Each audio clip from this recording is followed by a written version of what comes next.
அஸ்ஸலாமு அலைக்கும் என் இனிய நண்பர்களே, எப்படி இருக்கீங்க? நாங்கள் சூப்பராக இருக்கோம். நீங்களும் நல்லா இருக்கணும். Welcome to my vlogs Tamil channel. இது வியாழக்கிழமை எடுத்த வீடியோங்க.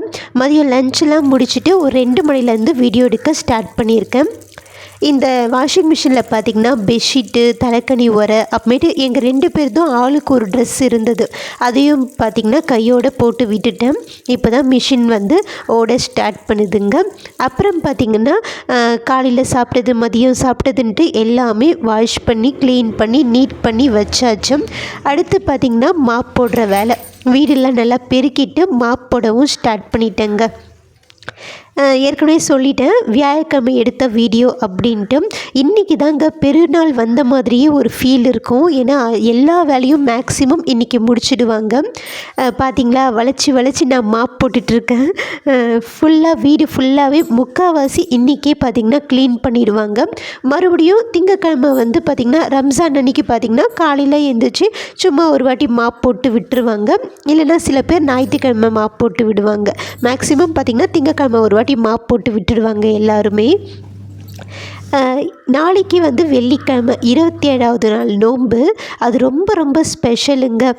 அப்புறம் பார்த்திங்கன்னா வீடெல்லாம் மாப் போட்டு முடிச்சுட்டு நானுமே பார்த்திங்கன்னா தலைக்கு குளிச்சுட்டு அப்புறம்தான் எல்லா துணியையும் பார்த்திங்கன்னா வாஷ் பண்ண துணியெல்லாம் இப்போ மேலே எடுத்துகிட்டு காய வச்சுருக்கேன்.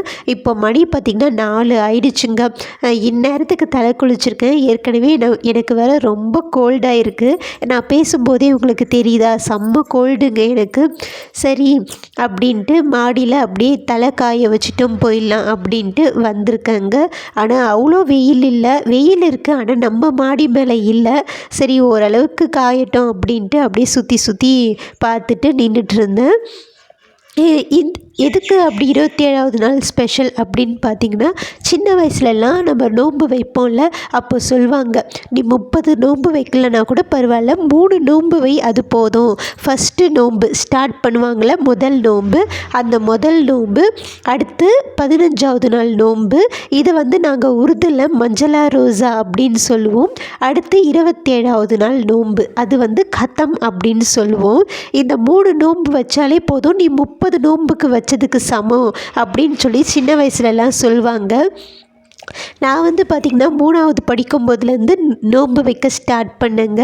அப்போ நம்ம வீட்டில் பெரியவங்க வைப்பாங்க. அவங்களாம் வைக்கும்போது நம்மளுக்கே ஒரு ஆர்வம் வரும். நானும் வைக்கிறேன் அப்படின்ட்டு சொல்லிகிட்டே இருப்போம்.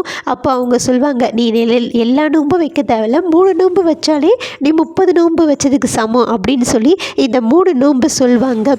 அதுலேயும் முக்கியமாக ரொம்ப விசேஷமான நோன்பு அப்படின்னு பார்த்திங்கன்னா எல்லாமே விசேஷமானது தாங்க. ஆனால் குறிப்பாக நம்ம அம்மா அப்பா பெரியவங்கள்லாம் சொன்னது இந்த 27வது நாள் நோன்பு தான். ஆனால் ஹதீஸில் 20வது நோன்புலேருந்து ஸ்டார்ட் பண்ணி அந்த 30வது நோன்பு வரைக்கும் இருக்கிற ஒற்றைப்படை எண்களுடைய நோன்பு ரொம்ப ஸ்பெஷல். அன்னையோட இரவு ரொம்ப ஸ்பெஷல் அப்படின்னு சொல்லுவாங்க. அப்போது நம்மளுடைய பாவத்துக்கான மன்னிப்பு கேட்டாலோ, அமல்கள் செஞ்சாலோ, நம்ம கேட்க வேண்டிய துவாக்கள் கேட்டாலோ கண்டிப்பாக நடக்கும் அப்படின்னு சொல்லுவாங்க. அதில் முக்கியமானது நம்ம வீட்டில் சொல்கிறது பார்த்திங்கன்னா 27வது நாள் நோன்பு.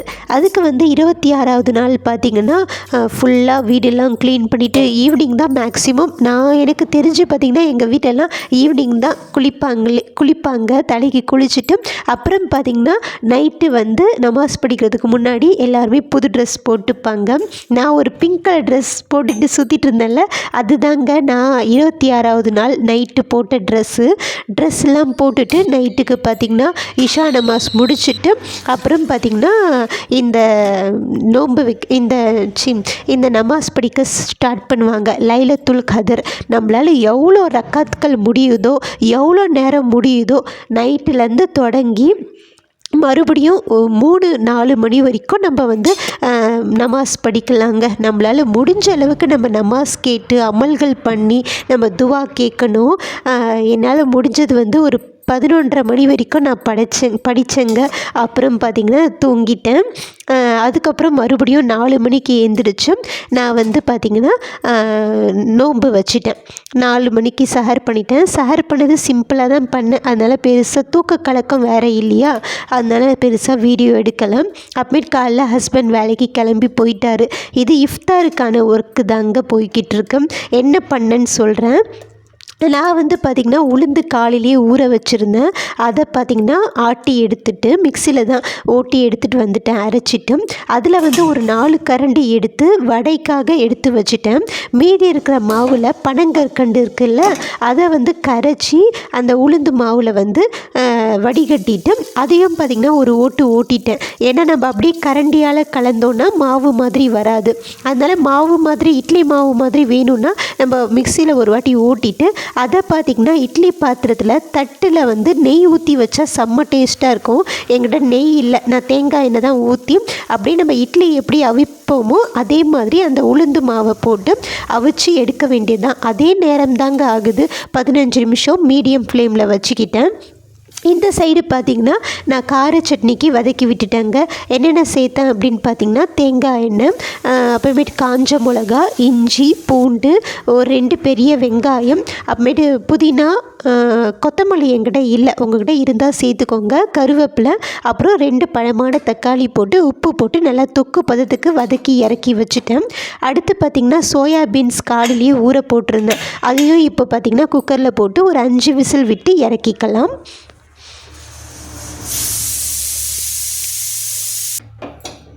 அடுத்து பார்த்திங்கன்னா நம்ம இட்லி அந்த உளுந்து இட்லி அவிச்சோம்ல, அதுவுமே வெந்துடுச்சுங்க. ஒரு நம்ம வழக்கமாக இட்லி எப்படி பார்ப்போமோ டேஸ்ட் பண்ணி பார்ப்போம், அதே மாதிரி ஒரு ஸ்பூன் வச்சு இல்லை கை வச்சு பார்த்தாலே உங்களுக்கு தெரிஞ்சிடும் அந்த இட்லி வெந்துருச்சுன்ட்டு. அதையுமே இறக்கி வச்சுட்டேன். இந்த பக்கம் குக்கருமே ஆஃப் பண்ணிட்டேங்க.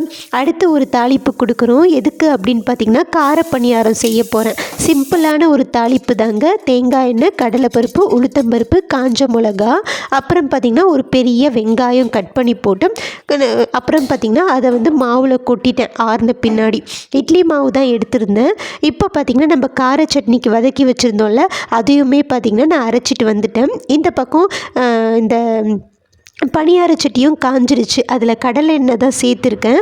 அப்புறம் பார்த்திங்கன்னா இன்றைக்கி நான் வந்து சாதாரணமாக பணியாரம் பண்ண போகிறது இல்லைங்க, ஒரு ஸ்டஃபிங் வச்சு பண்ண போகிறேன்.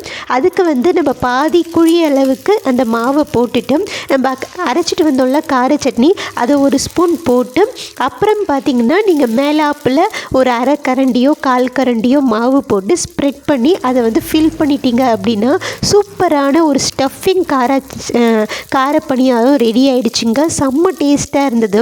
இதை நான் எங்கே பார்த்தேன் அப்படின்னு பார்த்திங்கன்னா நேற்று தான் வந்து கலா மாஸ்டர் இருக்காங்களே, அவங்க வந்து ஆக்ட்ரஸ் விந்தியா இருக்காங்களே, அவங்கள இன்டர்வியூ பண்ணுவாங்க. அப்போ அதில் விந்தியா வந்து கலா மாஸ்டருக்கு இந்த குழி பணியாரம் கொடுப்பாங்க. அது வந்து நல்லா இருக்குது அப்படின்னு சொல்லவுமே அதை ஓப்பன் பண்ணி காமிப்பாங்க. அதுக்குள்ளே கார சட்னி ஸ்டஃப் பண்ணி வச்சுருப்பாங்க. இது நல்லா இருக்கா அப்படின்ட்டு 2 பேருமே பேசிகிட்டு இருந்தாங்க. அதை நான் பார்த்ததால சரி நம்மளுமே ட்ரை பண்ணலாமே அப்படின்னு தாங்க ட்ரை பண்ணியிருந்தேன். சூப்பராக இருந்தது. கண்டிப்பாக ட்ரை பண்ணி பாருங்கள் ஒரு வாட்டி. இந்த பக்கம் பார்த்திங்கன்னா உளுந்து வடையும் போட்டு எடுத்தாச்சு. இப்போ டைம் ஆயிடுச்சுங்க. அதனால் நான் டக்குன்ட்டு பார்த்திங்கன்னா இஃப்தாருக்குள்ளது எடுத்து வச்சுட்டேன். இன்றைக்கி நம்ம வீட்டில் இஃப்தாருக்கு செம்ம பிளேட்டிங்க, சூப்பரான இஃப்தார். இதுவே நைட்டு டின்னராகவும் முடிஞ்சிடுச்சுங்க. அவ்வளோ டேஸ்ட்டாக இருந்தது, அவ்வளோ ஃபில்லிங்காக இருந்தது. செம்ம வெரைட்டி. முதல்ல பேரிச்சம்பழத்துலேருந்து ஆரம்பித்து அப்புறம் தண்ணி குடிச்சிட்டு அப்புறம் பார்த்திங்கன்னா உளுந்து வடை. நான் உளுந்து மாவு வந்து எவ்வளோ தான் கெட்டியாக அரைச்சாலுமே பார்த்திங்கன்னா எனக்கு அந்த ஓட்டையே வர மாட்டேங்குதுங்க. என்னன்னே தெரியல. இன்னும் அந்த நுணுக்கம் எனக்கு தெரிய மாட்டேங்குது. வடை போண்டா எல்லாமே கலந்து வந்திருந்தது. அப்புறம் பார்த்திங்கன்னா அதான் ஒன்றுங்க, எங்கள் 2 பேருக்குமே, எனக்கும் சரி என் ஹஸ்பண்டுக்குமே சரி ரொம்ப ஃபேவரட் இந்த உளுந்து வடை தான். ஆனால் இதை அப்படியே நம்ம டெக்ஸ்சரோட அந்த டேஸ்ட்டோடு சாப்பிட்ணும் அப்படின்னு பார்த்தா முடிய மாட்டேங்குது. பட் டேஸ்ட்டு சூப்பராக இருந்தது. நைட்டு வரைக்குமே அந்த சாஃப்ட்னஸ் அந்த கிறிஸ்ப்னஸ் சூப்பராக இருந்தது. அப்புறம் வெள்ளரிக்காய் கட் பண்ணி வச்சுருக்கேன், சோயாபீன்ஸ் வேக வச்சுருக்கேன், கார பணியாரம், கார சட்னி. அப்புறம் இது வந்து என்னென்னு பார்த்திங்கன்னா நம்ம உளுந்து இட்லி, அதுவும் அவிச்சோம்ல. உங்களுக்கு பார்க்குறதுக்கு இப்படி சப்பையாக இருக்கிற மாதிரி இருக்கும், ஆனால் நல்லா கேக் மாதிரி இருக்குங்க. இந்த பால் கடம்பு செஞ்சு கொடுப்பாங்களே அந்த டேஸ்ட்டு வரும், கடல் பாசி டேஸ்ட்டு வரும். சூப்பராக சூப்பராக இருக்கும், சாப்பிட்றதுக்கு செம்மையாக இருக்குங்க, கேக்கு மாதிரி. இது உடம்புக்குமே ரொம்ப நல்லதுங்க, எலும்பு பலத்துக்கு ரொம்ப நல்லது. பனங்கற்கண்டு வந்து நிறைய பெனிஃபிட்ஸ் இருக்குது ரெண்டுத்துலேயுமே. கண்டிப்பாக ட்ரை பண்ணி பாருங்கள், இது சூப்பராக இருக்கும். இதை நீங்கள் பிரேக்ஃபாஸ்ட்டாவோ இல்லை ஸ்நாக்ஸாவோ செஞ்சு கொடுக்கலாம். இந்த வீடியோ உங்களுக்கு பிடிச்சிருந்தா லைக் பண்ணுங்கள், ஷேர் பண்ணுங்கள், கமெண்ட் பண்ணுங்கள், மறக்காமல் சப்ஸ்கிரைப் பண்ணுங்கள். பாய்.